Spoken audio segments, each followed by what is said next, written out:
Welcome to another episode of the Peaceful Solution Character Education Teacher Training Certification course. And we're glad everybody could join us here tonight that's here in the building, and then also those of you that are watching online.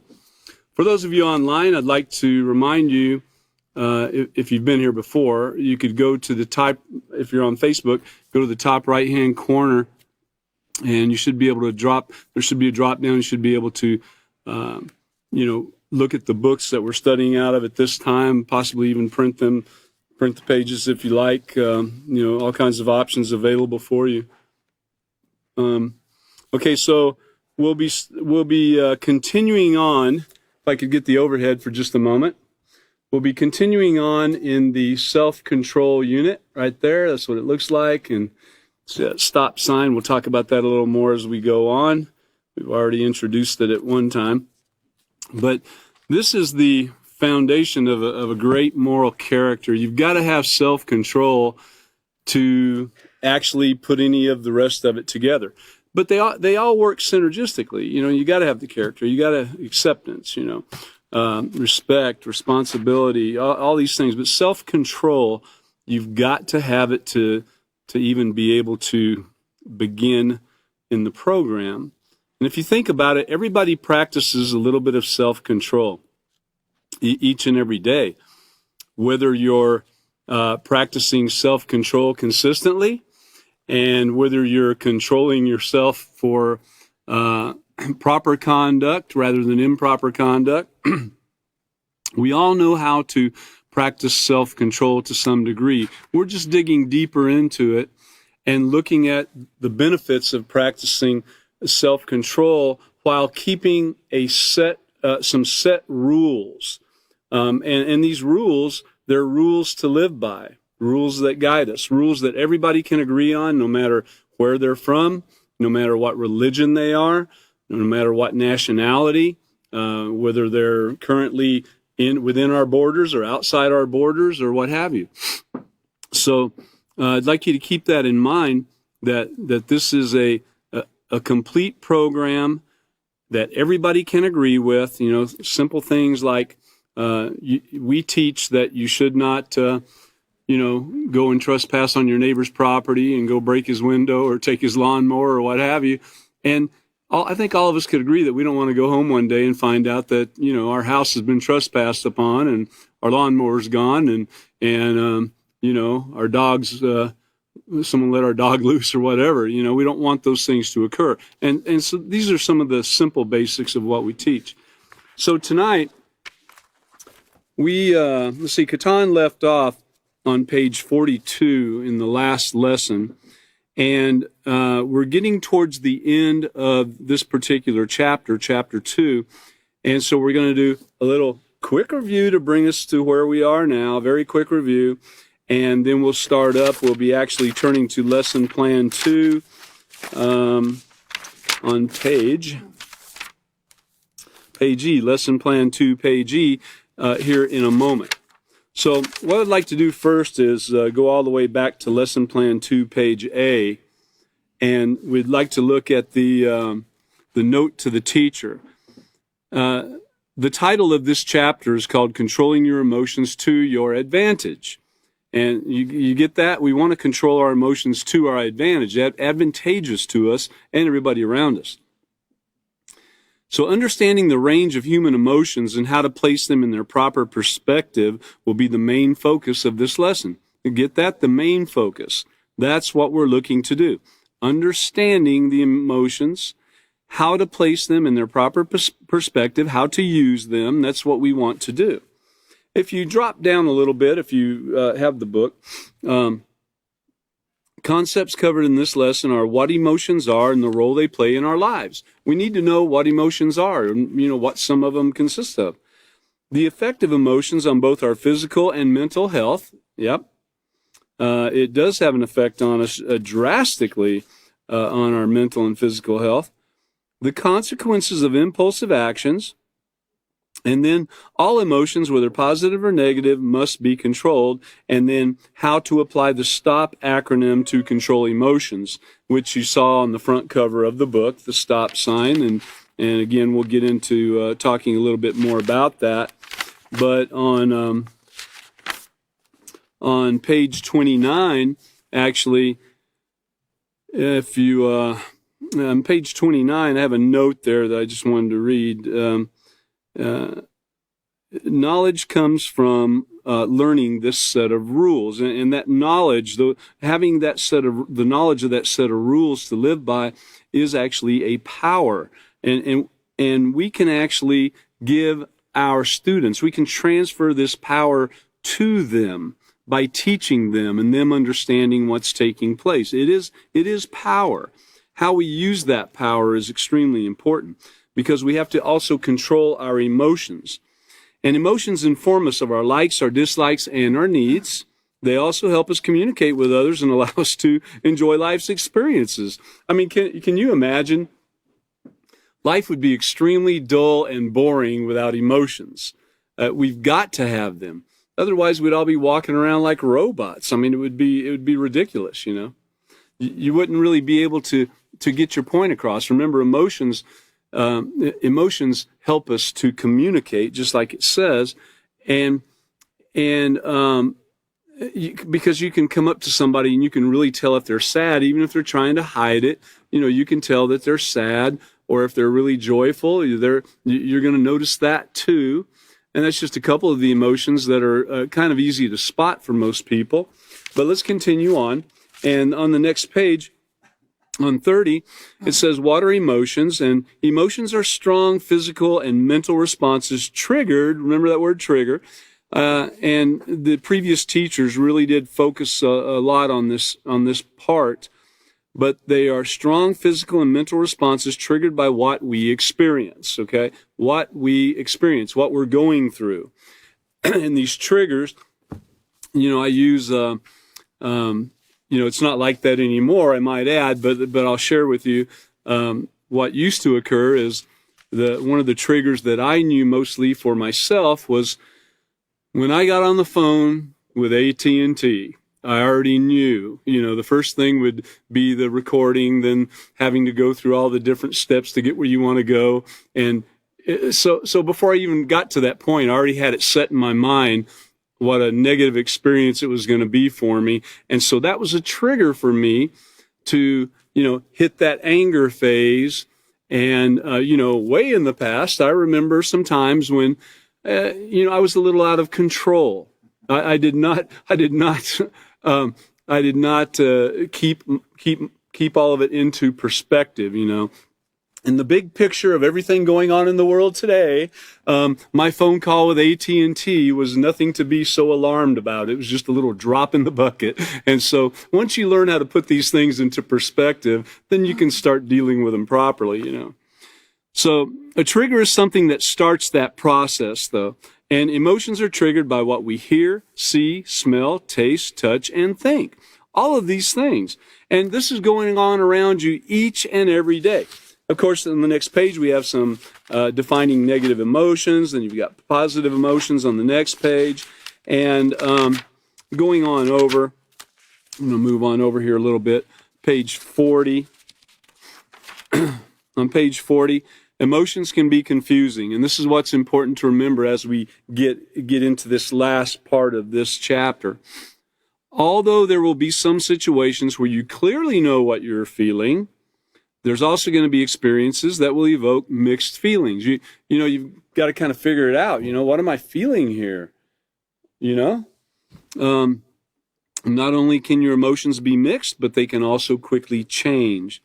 And this can cause indecisiveness or, of course, inability to make up your mind and stick to a decision, you know, and some people would call that flakiness, you know. On page 41, it's all in the way you respond. It doesn't matter if your emotions are positive, negative, or mixed. What matters is how you respond to all these emotions. I might add the word we. It's all in the way we respond. And what matters is how we respond to all of these emotions. And it gives the example, of course, of the young man that got really excited and knocked over the jar and so forth. But applying self-control to any emotion, whether it's fear, joy, excitement, or anger, is an important aspect of developing our character. So, moving on, we will go to, this is where we're going to go ahead and go to lesson plan 2, page E. And we're going to take a look at this real quick. If you take a look at procedure 5, page D, I'm sorry, lesson plan 2, page D. If you take a look at procedure 5 on lesson plan 2, page D, and for those of you that don't have a book or aren't seeing it online, I just want to show you real quick. That's what the procedures, that's how they're laid out, that's what it looks like. And I have a little note right there, right after procedure 5. Because procedure 5 says impulsive reactions can lead to irrational behavior, found on page 42, and it talks about reading that and discussing it. And then when you drop down to procedure number 6, the first page that you see talked about, it says have students turn to page 45. Well, I think all of the teachers that you've had an opportunity to hear from in this teacher certification course have mentioned to you that just because a page isn't listed doesn't mean that we need to skip that page. So we have page 43 and 44 that is really not talked about, but it's part of the general lesson. So after procedure 5, we are going to turn to page 43 and 44, and then we're going to come back to procedure number 6. So let's go to page 43. Now, this example has already been spoken about one time. I believe I heard Chris in one of the lessons actually mention this particular thing. In fact, I think he mentioned that that this lady actually got out of jail, and when she got out of jail, she was asked, what did she learn from this, and what would she do differently? And she, from what I understand, she said, well, I wouldn't do anything differently. I'd do it again, So she still hasn't really learned much of anything about her emotions and all. And I really wouldn't expect that in prison. I wouldn't expect that anybody could learn unless they got hold of the Peaceful Solution Character Education Program and then put it to work in their lives. So we're going to go through this, though. So irrational behavior can lead to death. Texas dentist who killed husband gets 20 years. And I think what she said was she would have run him over one more time, actually, now that I think about it. But in Houston, back in 2003, the Texas jury that found dentist Clara Harris guilty of murder for running over her cheating husband with a Mercedes sentenced her to 20 years in prison.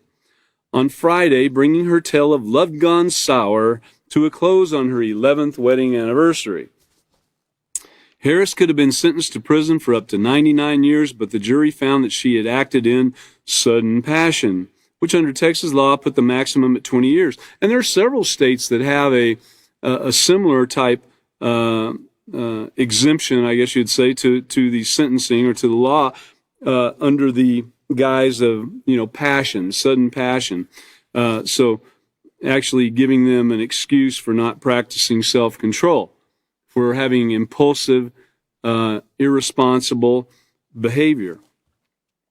But she killed her orthodontist husband, David Harris, last July 24th, back in 2003, or 2002, by repeatedly running him over with her $70,000 Mercedes in a parking lot of a Houston area hotel after finding him there with his girlfriend, Gail Bridges. Now, she said his death was an accident because she meant only to ram Bridges' car, but prosecutors said it was intentional. Now, how in the world would they prove that? Well, they sent a message that was pretty clear. If you take a human life for whatever reason, you're going to jail. It turns out that I guess the camera at the hotel was filming all this, or a camera from nearby. But a suspicious Clara Harris had found her husband and his lover at a hotel that night, holding hands and smiling. Enraged, Harris charged in, swinging, striking Bridges until her husband, a martial arts enthusiast, threw her to the ground. So his martial arts really paid off that night. After the brawl, David Harris told his wife their marriage was over and left to escort his girlfriend to the truck. That was when a furious Clara Harris accompanied by her stepdaughter, wheeled her Mercedes toward her husband and ran him down.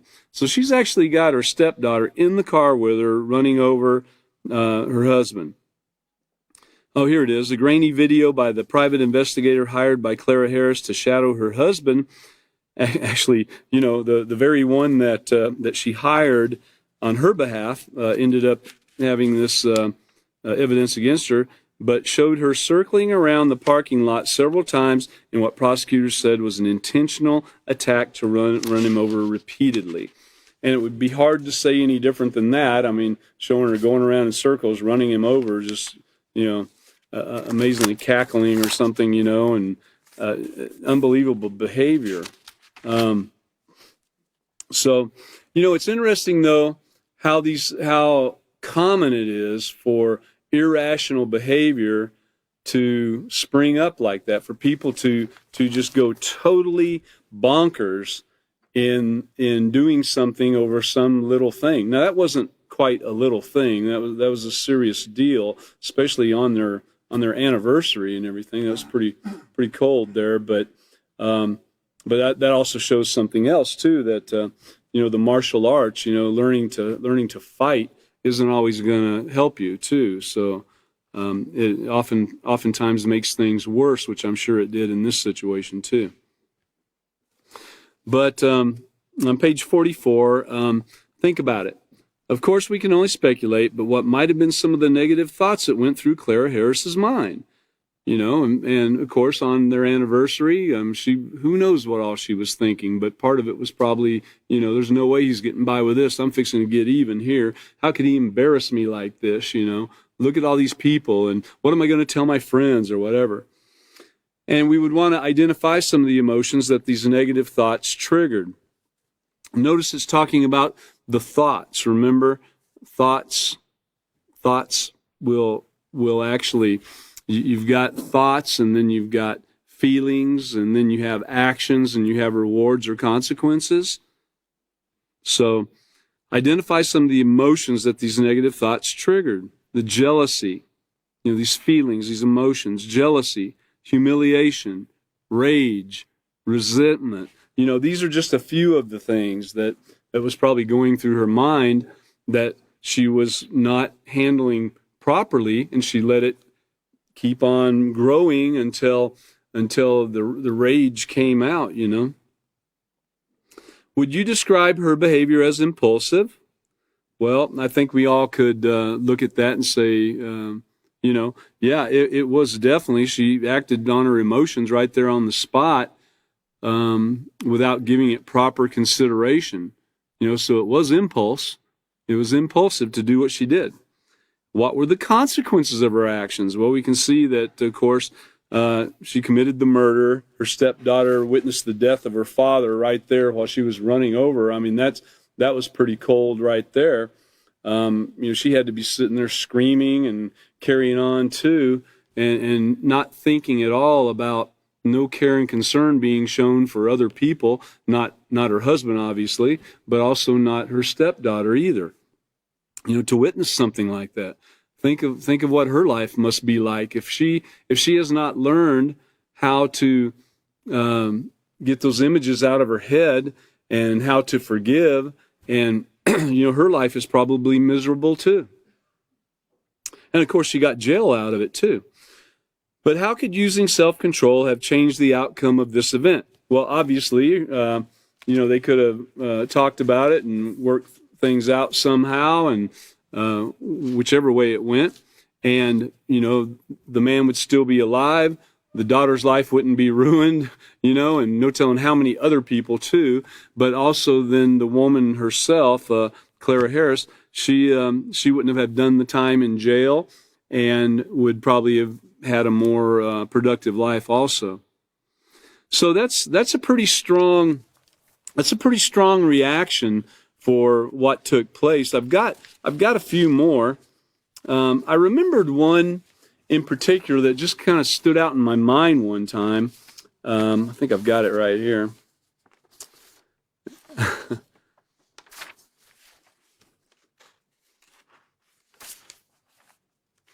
Okay.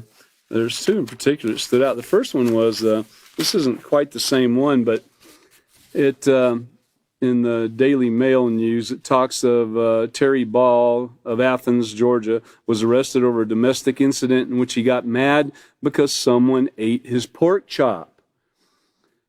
You should have thanked him for doing it. But in February, Ball was charged with assault for allegedly hurling a pork chop at his mother and headbutting her because she didn't buy him cigarettes. So, I don't know what this deal is with pork chops and Terry Ball. I mean, he's getting a little carried away. I'd say that's a little irrational for what took place there, Let's see about this one. See what you think. A 27-year-old donut shop employee who fatally punched a 77-year-old customer last word over being called a racist word was sentenced Monday to 2 years of house arrest. Now, that was what started it. The investigators said that the man went through the drive-through, Dunkin' Donuts drive-through in Tampa, Florida, and was angry about the lack of service. That's what was reported. And he was he was a frequent customer and everything, but this time he got mad and he let his mouth kind of run a little bit, and then somebody else couldn't control themselves either. So, he took him out, punched him. And,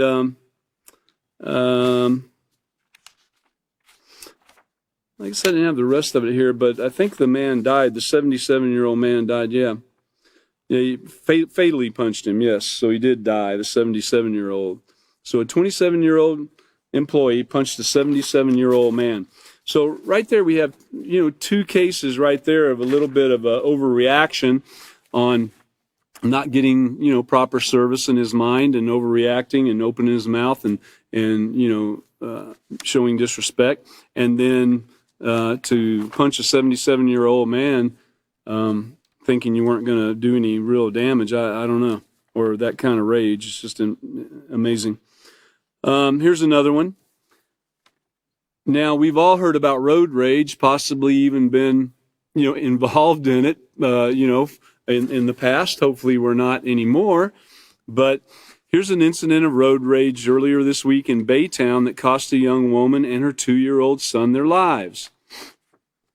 Police have determined that the deadly wreck was caused by a man who was recklessly driving while chasing his wife, who was in another car. This case was different from the normal case of road rage in that the two victims were not involved in the original altercation. They were just innocent bystanders, if you will. So while these cases of road rage reported on the most tend to involve violent criminal activity, many other times drivers express their anger by driving aggressively to get revenge or for the perceived slight, and most of these times involves dangerous and reckless driving. So, and that's one thing right there, a perceived slight. It's possible that the other person that you're mad at, didn't even know, wasn't even paying any attention, didn't even know what they were doing. They might have been texting or putting lipstick on or combing their hair or something while driving 85 miles an hour down the highway, not even thinking about other people. So, one thing leads to another. Two wrongs do not make a right. Here's one more. I just had a few for you. I just wanted to show you how ridiculous some of these things are. But a woman was taken into custody after authorities said she ran over her husband with an ATV, killing him during a fight over the weekend while they were on a trail ride. Authorities said the incident started after the husband told his wife he wanted a divorce, and now she's in jail on a second-degree murder complaint. Excuse me. So he not only got his divorce, but she's in jail too. That's pretty sad. And then I'm not going to read this whole thing, but in Southern California, a man's been charged with murder and shooting at an occupied vehicle over a road rage attack that killed a 6-year-old boy on the freeway. What it is he was mad and he pulled out his gun and shot at the driver of the car, and hit a 6-year-old child that was in the back seat, is from what I understand. Now, that the consequences, these are drastic, but these are not uncommon. This goes on every day. And it goes on all over the world, not just here in the United States, and not just here in Texas, or not just in California. I would bet you could find very outrageous examples taking place every day in every state and just all the time if you cared to go look. It's just out of control. So keeping it all in perspective, we're there on that's page 45. We want to go back to the lesson plan real quick.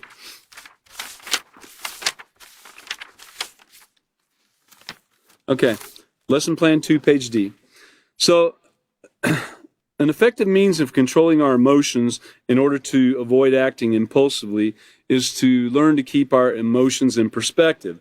And so learning what emotions are, learning how to handle them, and having examples of positive things and negative things taking place when people do or don't control their emotions is something that we have to look at and take into consideration.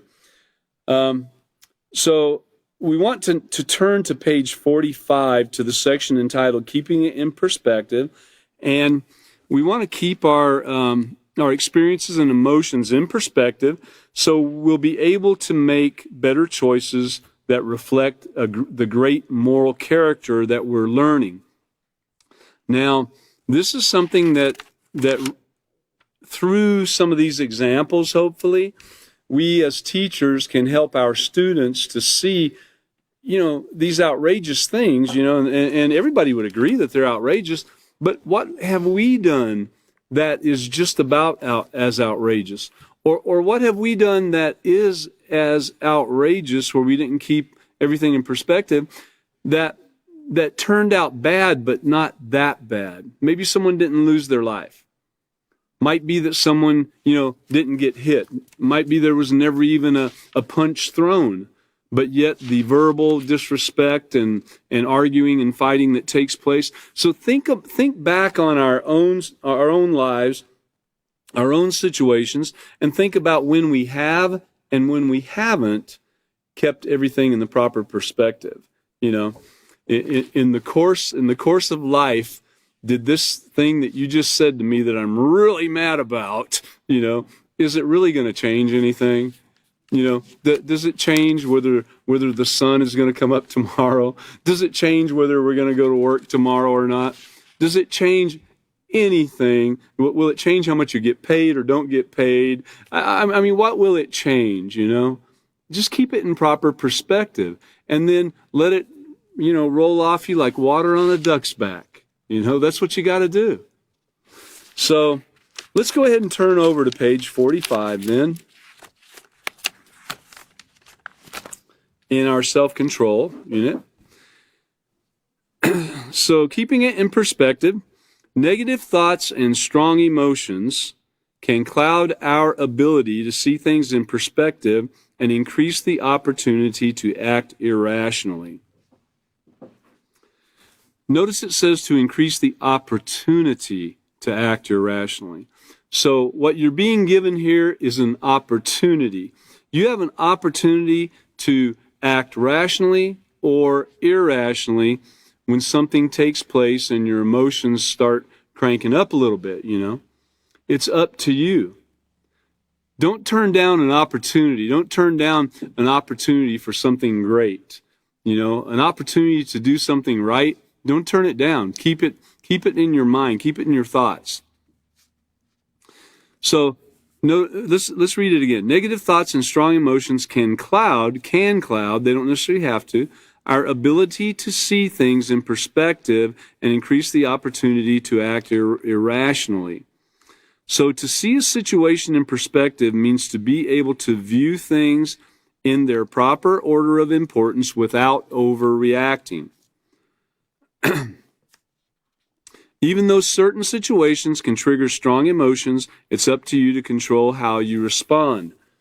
And just like all the articles that were just read to you, in each and every one of those, you can look at them and see where if the person would have just stopped for a minute, was it really important? Did you really have to throw a pork chop at your mother and then go headbutt her because you were mad that she didn't get your cigarettes for you?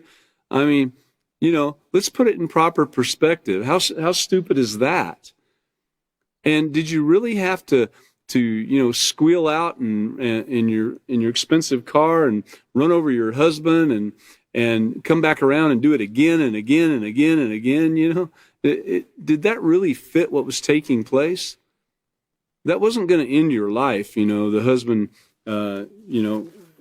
doing what he was doing and everything. It wasn't going to, you could have gone on and had a great life, and so in our lives, looking back again and thinking about the times that we might have acted a little irrationally, and overreacted, and possibly something bad did occur, maybe somebody did, there's a lot of people watching tonight, might be somebody did end up in prison for something that they did, which was overreacting to the situation.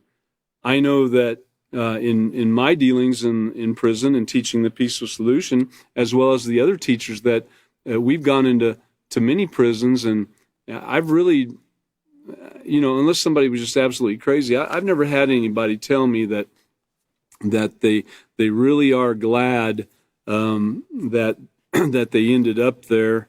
Other than I did have a few tell me they were glad that they were there so they could learn about the peaceful solution. We've had that told to us before, but they weren't necessarily glad that they got put in prison. And it all came to stark reality when they heard those doors shut, So, have you ever heard the saying, hindsight is 20/20? Well, what does that mean? Hindsight is 20/20. Well, since your vision is clouded, your ability to act rationally when you're letting your emotions take over, you're not seeing clearly. Your vision's clouded, and so you don't have 20/20 vision.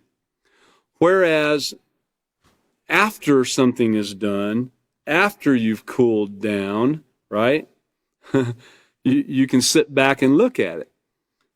This typically means that once a situation has passed and we're not emotional about it, we are able to look back and point out how we could have made better choices. And that's why we ask you occasionally to think back in your own lives and think of these situations and what you might have, done differently and where you could have made that change. The problem with this line of thinking is that some choices are irreversible. Hindsight is 20/20, and you can look back and see these things, but it's might not help you at that point. So some choices are irreversible. Even though you can see where you could have made better choices, by then it's too late to change them. It's not too late for the future, but it's too late to go back and change what you did. So by keeping things in perspective and making the right choice the first time, you can avoid acting impulsively and making choices that you're later going to regret.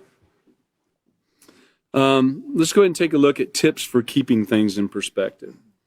So don't make a situation into something it's not. Sooner or later, most people make the mistake of making a mountain out of a molehill.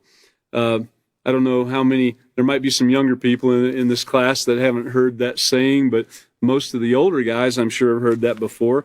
You're making a mountain out of a molehill. You're making something a bigger problem than what it really is.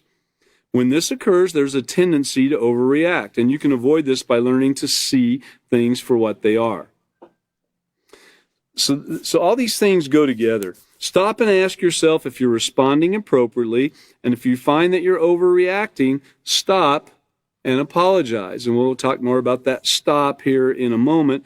But in order to do this, you've got to have some things going for you. To stop and ask yourself, to stop the whole deal, put it aside for a minute, calm down and ask yourself if you're responding appropriately.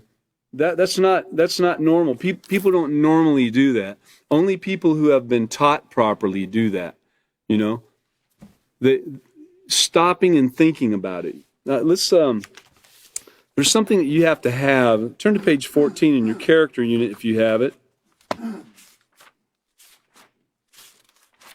On page 14 in our character units, which of course we'll be reverting back to some of the other books along the way, if you look down at the very bottom, this is something that you have to have, that you've really got to be working on to be able to do this. Well, everything here, of course, number 3, being patient. Being patient, practicing the self-control, understanding that you're actually going to suffer a little bit in being patient. That's what it is. You're going to be kind of suffering for a minute because how you thought it was going to go, it might not be going that way. Also being humble. That's the big thing. In order to do this, to stop and ask yourself if you're really doing right, and then if you find that you're overacting, to go and stop and apologize. You've got to have some humility at work in you. You might not be getting it perfect, completely, but I bet it's at work in you if you're able to do that thing right there, because that's what it takes, I can tell you. Calming your body can help calm your mind. Stop and take a deep breath. Let the emotion pass before taking action. I find sometimes it takes more than just one deep breath, In learning how to control your emotions and not getting to that point. Remember, anger is a secondary emotion that's triggered by something, frustration, embarrassment, etc. And but you don't have to let it go the next step. What you do with that anger by practicing self-control is what you want to do. It's just showing that something's going on you don't agree with. So you don't have to let it go further than that. Let that emotion pass. Slow down, And then, like we've already been talking about a little bit, learning to look at the big picture. The big picture being, you see it all. You're not just focused on that one little thing. You can see the entire picture of everything taking place, which is the same that you can do when you've got that 20/20 vision and you're not clouded by these strong emotions that you're not controlling. So learn to look at the big picture. Sometimes we get so caught up with what's going on right at the moment that we forget that life goes on. An impulsive, irrational response throws caution to the wind and demonstrates a lack of wisdom. Always remember that your most important goal is maintaining a positive character. Therefore, your response to any situation should depict the use of true moral values. Now, along the way, when you're learning the peaceful solution and practicing in your lives and trying to be really diligent with it, you're going to have times when, these things pop up. You're going to have times when you let your emotions get a little bit out of hand. But you've got to remember, one thing that I really like in the character unit, let me find the page real quick. Curveballs and pitfalls. This is what you got to remember. Page 85 in the character unit. Curveballs and pitfalls. They're unexpected situations that can test our resolve. Get the word test our resolve? That's what it's doing. It's kind of letting you know that, okay, well, you've gotten past this certain point, or you haven't gotten past this point, you need to work on it harder. But it tests our resolve to maintain a positive character. It catches us off guard. And we have to be very careful that we don't make a bad decision, a bad choice, and do something that is just going to cause really bad consequences to come our way. Remember, once that choice is made and we do take that action, it's done. You can't change it. It's done. And so we really need to think about our actions. Those curveballs and pitfalls, I'll always keep it in mind. And then also what goes along with it is, don't kick yourself too hard. Just remember that you got to give yourself, room to grow. Remember that. These are things that are so important to remember as we're, going through this program, is that we're not going to get it perfect in the first book. in the second book, in the third book. You're not going to get it perfectly perfect. You're going to be working on this for a while. You might be working on it the rest of your life. Who knows? But it's a lot of work, but it's worth every minute of it. Let's go ahead and turn on over to page 46. Let me see here.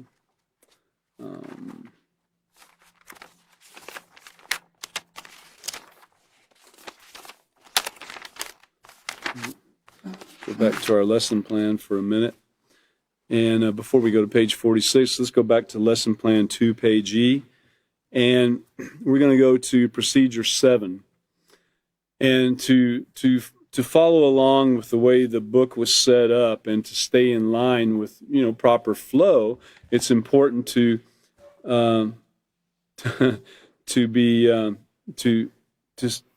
follow along, and do this in the proper order. You're not going to be flipping to the back and doing a whole chapter back here and just skipping the rest of it and going on to the next book. We want to continue with the flow for the best results. So, of course, it says to remind our students that in the previous lesson, they learned how to use the STOP acronym as a basic technique for practicing self-control. And, of course, we want to tell our students that the same method can be applied to controlling our emotions. And that's correct. So, instructing students to read the section entitled Applying Self-Control to Our Emotions, found on page 46. And then we'll turn to understanding the main point on pages 48 through 51. But let's go ahead and turn over to Applying Self-Control to Our Emotions, found on page 46.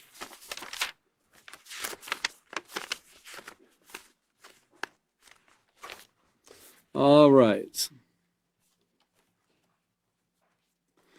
So applying self-control to our emotions.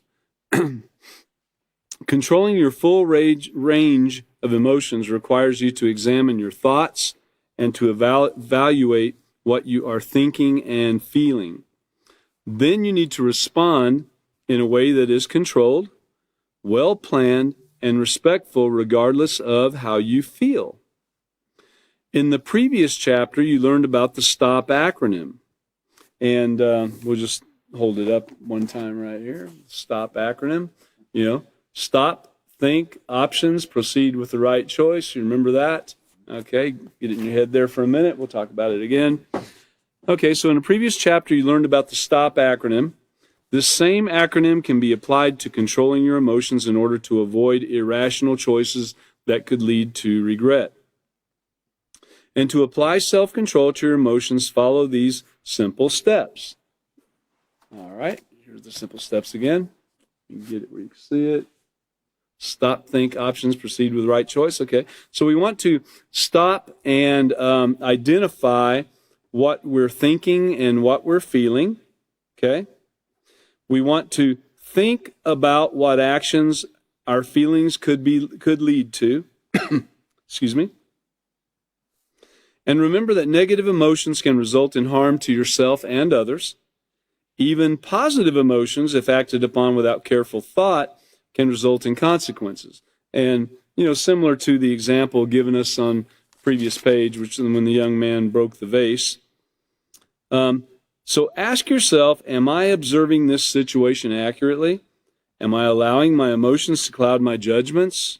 Am I keeping things in perspective? And, however you ask yourself, it might not be, those exact words, but it needs to be something like that. And, am I doing this right? Am I keeping this in proper perspective? Is this really going to matter, 2 weeks from now? Keep it in proper perspective. Calm down and don't let your judgments be clouded. That's the thing you have to do. You've got to stop. Let's go back and look at it again. Identify what we're thinking and feeling. And it can be confusing sometimes. Remember, it can be confusing. There's some of our emotions are, right on the line there, So think about it. Think about what actions these feelings could lead to. If your face is turning red and you're getting jittery and your, fists are clenched and everything, that's pretty great indicator it's not going to turn out all that well if you continue along that path. And, there's many ways, there's many things that people do too. I know we talk a lot about rage, but people have different styles of taking out their anger. And in fact, I won't spoil it too much, but one of the things that people do sometimes is they get quiet and they just shut up. They get quiet and they give you the silent treatment. They won't talk to you at all, And that can be pretty bad sometimes too. You might create a bad situation for yourself too. That might be better than punching somebody, or cursing them out or something like that. So if you got to shut your mouth and be quiet, I guess that's fine. But to just be quiet and walk off when the situation could probably be dealt with, it might not be the way to do it either. To avoid a bad situation, though, if that's what you have to do, well, I guess that could be better than some. So we get to the options. We want to consider what our choices are, and we want to weigh the consequences or rewards of our choices, In the case of some of these that we looked at, if I pulled out a gun and was going to shoot somebody, I got to be thinking that I might go to jail. If a person's thinking, I ain't going to jail, man, I'm going to shoot this guy and get out of here, then they're thinking completely wrong because they're probably going to get caught. But you need to look at the consequences or rewards of your choices, of what you're planning on doing. And then proceed by making a decision that's respectful and responsible. So you proceed with the right choice. Stop, think, options, and proceed with the right choice. So when you stop and you start thinking about it, that usually gives you a little bit of time to calm down. I don't know. If you did stop and you start thinking about this whole thing, you're going to calm down some. I mean, you have to, just because of the sheer moment in itself, is you've already stopped and you're considering things. So you're on the right track already, and that's going to work to bring you even further down the right, or up the right track, I should say. So, as with any new skill, self-control is developed through determination, practice, consistency, and responsibility. And so that's what we do, is we practice the peaceful solution.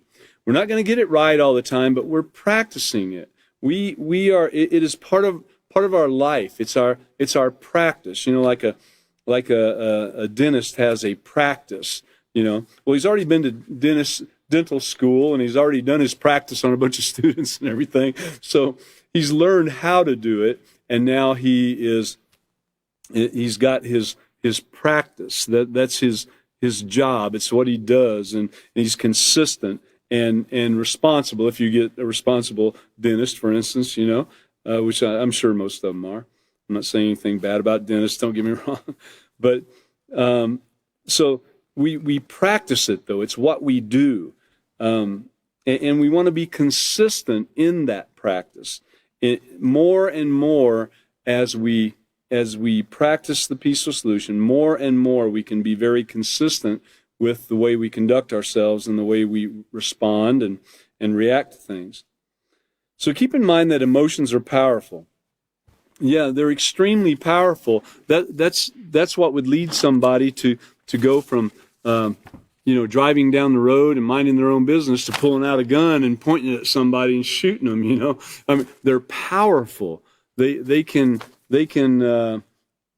guide you. When it clouds your vision and your thoughts, it can guide you and influence you into doing the wrong thing. These powerful emotions, whether negative or positive, they're both powerful. But the determination to control how you respond to your feelings can be even more powerful. So be determined to be responsible for your actions by controlling your thoughts and emotions. Be determined. Be determined to be responsible. Set your mind in advance to do this, to be responsible for your actions, accepting it, by controlling your thoughts and your emotions. Then consistently practice self-control until it becomes a habit. That's right. Until you'll find yourself doing things that it doesn't really even seem that you did need to think about, because it'll be habit. It'll be your common practice, like any other habit that we form. It's just done without thinking too much about it. You might wake up and do certain things in a certain routine, certain steps, without thinking much about it along the way. In your daily routine, in your job, you might do things in your job that are just routine to you. It's just over and over and over again. You've done it so many times, you don't have to think much about the process. And that's how it should get along the way with the peaceful solution in our lives, is where you don't have to think much about the process, because you got this one down. Don't worry, you'll be tested on it. And I don't mean I'm going to give you a test on it. I mean that just by merely living, the test will come about. You'll be able to see if you're conducting yourself properly or not. On the next page, I want to on the overhead there, on the next page on the overhead. There you go. See that right there? It's a self-control diagram, and if you don't have the book, you can see an incident or trigger starts this circle, this synergistic thing, and then thoughts, and then feelings, and then actions, and then consequences or rewards, see? And so kind of get that in your mind. One thing I did is something I learned in grade school one time. I sat there and looked at it. I focused on the center of it right there, and with a bright light, and just stared at it. And then when I shut my eyes, of course, I could see the arrows and everything on there, and it just helped, embed it into my head there a little bit. But this is how it works, and it all works together. This is synergistic. It's all intertwined and working together. The self-control diagram, remember, it starts out with that incident or trigger, and the trigger, of course, it starts something. That's why it's called a trigger. You have to first pull the trigger. You have to first flip the switch. You have to first, get it? It's a trigger. Like I mentioned, the telephone. When I would get the recording, that was a trigger for me. It was took me a little bit to get over that one, but I look back on it now and kind of laugh a little bit, So they really do a pretty great job, I can tell you, now especially. But incident or trigger, they might do the same job as they always did. It might be that I look at it differently, and that's probably what it is, and that's what we need to do. But then it leads to thoughts. That trigger, it starts the thought process. Oh, I can't believe they're doing this again, or I can't believe this is taking so long, or am I in line again? Or there they go, they left that stuff laying around one more time, or, whatever the case might be. The thoughts start forming. And then what we do with those thoughts, whether we tone them down and turn them into cool thoughts, like, well, they might be having a bad day. Let me try to make their day better. This is where stopping and thinking and considering your options all comes in, right? So there's the trigger, boom. Now the thoughts. That first one might be negative, but you can quickly turn it around and start making it positive, so that you're feeling all warm and fluffy inside instead of feeling that hatred and rage, and you're gonna throw something, or if they were standing right there, boy, you'd give them a piece of your mind or something, So it gets to those feelings, and once those thoughts, once you don't tone those down, then there is the feelings, that rage, the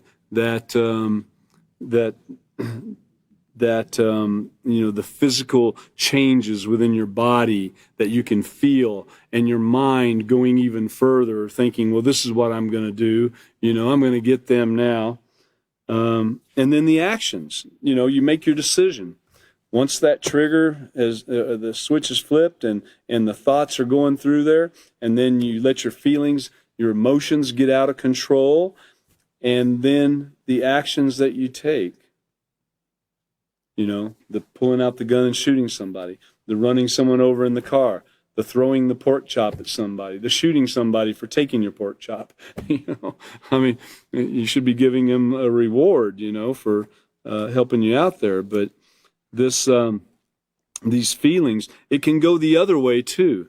You could start having those calm thoughts. You could start having those feelings of, oh man, I sure am glad that I am practicing the peaceful solution. Otherwise, I could have got out of control. Your feelings could start being more of a cozy feeling, one of